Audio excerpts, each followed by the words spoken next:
शेतकरी मित्रांनो, सुरुवातीलाच बातमी येत आहे राज्यातील पावसासंदर्भात। आज रात्री आणि मध्यरात्री दरम्यान राज्यातील वातावरणात अचानक मोठा बदल होऊन काही परिसरांमध्ये मोठ्या जोरदार वाऱ्यासह मुसळधार पावसाला सुरुवात होणार आहे।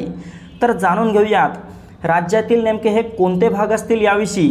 पण त्यापूर्वी ताज्या बातम्यांसाठी आपल्या चॅनलला सबस्क्राइब करा आणि शेजारील दिसणारे बेल आयकॉन प्रेस करा, जेणेकरून आमचा येणारा प्रत्येक व्हिडिओ सर्वात अगोदर तुमच्यापर्यंत पोहोचेल।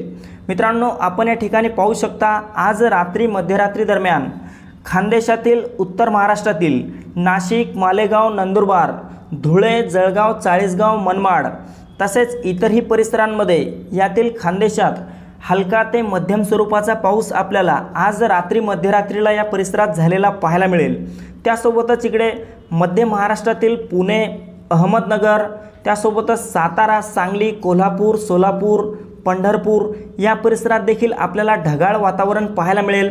मात्र मोठ्या पावसाची शक्यता असणार नाही। हलका ते मध्यम स्वरूपाचा पाऊस आपल्याला या परिसरात देखील भाग बदलत झालेला बघायला मिळू शकतो।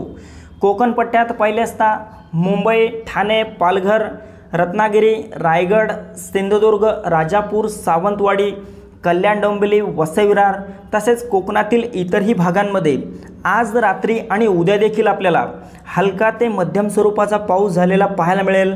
मित्रांनो, मागील 24 तासांमध्ये राज्याच्या बहुतांश भागांमध्ये पावसाने हजेरी लावली आहे। तसेच आजची रात्र देखील काही भागांसाठी पावसाची असणार आहे। तरी सर्व शेतकरी मित्रांनी शक्यतोवर काळजी घ्यावी।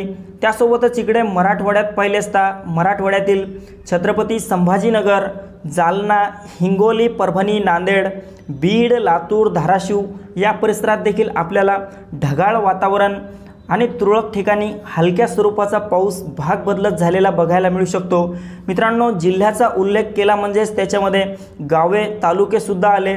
हा अंदाज सर्वांनी लक्षात घ्यावा। तर मित्रांनो, इकडे विदर्भात पाहिले असता विदर्भातील विशेष करून अकोला, अमरावती, नागपूर, गोंदिया, गडचिरोली, भंडारा, चंद्रपूर, यवतमाळ, वर्धा, वाशिम आणि बुलढाण्याच्या भागात देखील आज रात्री हलक्या सरी आपल्याला आणि काही भागात वादळी वारा, विदर्भातील बहुतांश भागांमध्ये हलका पाऊस झालेला पाहायला मिळेल। मात्र उद्यापासून पुढील 3 ते 4 दिवस राज्यात पावसाचे असणार आहेत। वातावरण काहीसं खराब राहणार आहे। तरी सर्व शेतकरी मित्रांनी हा अंदाज लक्षात घ्यावा। धन्यवाद।